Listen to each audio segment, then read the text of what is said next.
The FBI's Operation Summer Heat was a summer smash. President Trump at the White House talking about it. Here's why Trump is trending today. All right, today's Trump is trending. We are going to focus on Operation Summer Heat. President Donald Trump at the White House today, along with FBI Director Kash Patel, Attorney General Pam Bondi, and Deputy Attorney General Todd Blanche. Now, President Trump coming off a marathon week here. He was just over in the Middle East, over in Egypt, Israel, and then flew back yesterday to be here in time for Charlie Kirk's ceremony for the Medal of Freedom. And he is just an Energizer bunny, President Trump. But he was on hand today at the White House talking about the success of Operation Summer Heat, which was it was between July 24th and September 20th. Those were the dates of this operation. It focused on targeting violent offenders, gang members, drug traffickers, and other scum that we have inside of our cities. Operation Summer Heat saw 8,700 arrests of violent criminals, 2,200 firearms seized, 421 kilograms of fentanyl that was seized, and 2,100 indictments. Also, from Operation Summer Heat, the FBI captured 4 of the 10 most wanted lists. So the FBI has obviously the famous 10 most wanted list. Just during the first 7 months of Trump's administration, the FBI has captured 4 out of the 10. And to put that into perspective, for President Joe Biden, they captured 4 of the top 10 his entire term. So over 4 years, they caught 4, averaging 1 per year. Trump now averaging already 4 per year. He caught 4 in 7 months. Pam Bondi talked about this, saying, you have taken the handcuffs off and let cops be cops. We've heard this before from the FBI and from Pam Bondi.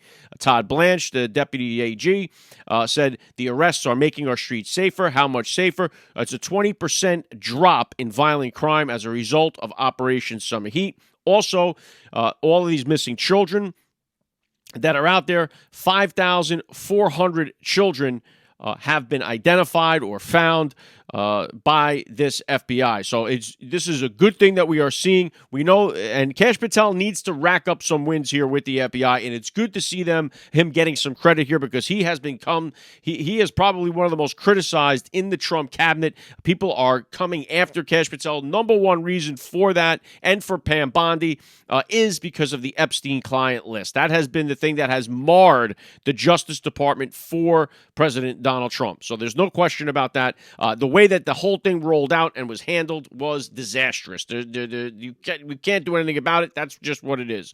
So to try to come back from that has been the challenge, and this is why we need to celebrate the wins when they come in, and this is a win. Getting these criminals off of our streets is something we should all be happy about because it makes our lives safer, and that is exactly what they are doing. Now, there's other things here that the FBI is going to need to do, I think, to be transparent about, to win back forget about the left. So we're not talking about that. The left is going to hate no matter.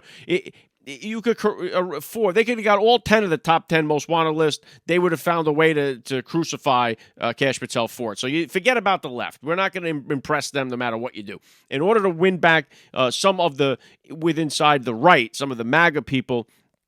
Obviously, we're going to need more eventually, somehow, some way about the Epstein list to get some closure on that. That goes without saying. But really important is going to be we need transparency with this Charlie Kirk murder, this assassination of Charlie Kirk.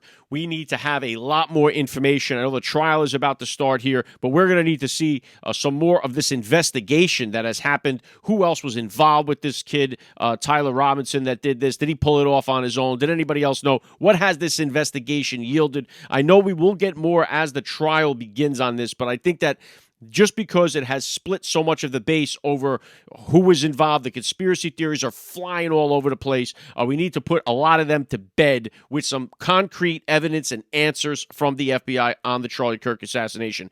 The other thing we need to see from the FBI, I feel, is the January 6th pipe bombers. We need to get an answer on what the hell happened with the J6 pipe bombers because that seems to be one of the biggest mysteries that surrounds the January 6th Fedsurrection. And so I think we need to get the transparency and find out what we have on the J6 pipe bomber, who was involved in that. It is almost impossible to believe that they weren't able to track down who exactly did that, especially when they have camera feeds, cell phone feeds. They have all this stuff at their disposal. They should have identified who that was. Also, as it relates to January 6th, I think we also need to know more about what was going on with that crowd. We now know that there was 275 FBI undercover or plain clothes, whatever you want to call it, in the crowd on January 6th. The whole thing was a setup. We need to know more because this is the golden calf. January 6th is the golden calf of the Democrats that they can point to say, look at how violent MAGA is. They have talked lie after lie about that day. That there was an insurrection, for one. No one was ever charged with insurrection. They always tout that. And this has been their big push against the MAGA party, despite the fact that MAGA has never had a protest gone bad before that or after that. It was just that one isolated day. Nancy Pelosi was questioned about January 6th and her role on it today by a reporter, and she got nasty with that reporter, telling her to shut up. She didn't want to hear anything about it. We know that this entire thing, we know from the January 6th committee, how corrupt that was, how you go through a whole committee and have this entire task force of January 6th, never once find out who the pipe bomber was, and never reveal that there were all these undercover agents. So, yes, let's go back to this. Operation Summer Heat, huge success for the FBI, and we should all be happy about that because we want to get these violent thugs off of our streets. They are terrorizing so many of the American cities, despite the fact that all of these Democrat governors and mayors are fighting tooth and nail against President Donald Trump for having the gall to want to come in and clean up the mess that they have been unable to do. They have had more than enough resources. It's not for lack of money. It's not a lack of resources. They are not getting the criminals off of their streets, and they are not keeping them behind bars. We have judges that continue to let these criminals out, violent criminals, back out onto the streets in short order and putting everyone's life in danger. President Donald Trump is the law and order president. I want to see Operation Summer Heat on steroids. I want to see Operation Winter Coldness or something. Come with a bigger one, and let's go 10 times Operation Summer Heat, and let's start smashing so many more of these criminals that are out there because we deserve to live in a country without having to have the fear. Just like President Trump was talking over in Egypt, saying these guys don't even know what the word crime means because over there you'd have to be out of your mind to commit a crime. Over here, you're almost just expected to be a criminal. You walk into these stores, you're allowed to steal up to $900 worth of stuff. So we are treating the shoppers and the shoplifters the same, and that is insanity. So yes, we have cracked down on the crime. Operation Summer Heat is a big success. We want to see more of it, but for right now, we have to give credit to Kash Patel and the FBI for doing a great job with Operation Summer Heat. We need to see more, but this is a great thing for the FBI and for Kash Patel. And, of course, a great thing for Trump as well. If you enjoyed these breakdowns, make sure you follow the podcast. You can hear why Trump is trending each and every day.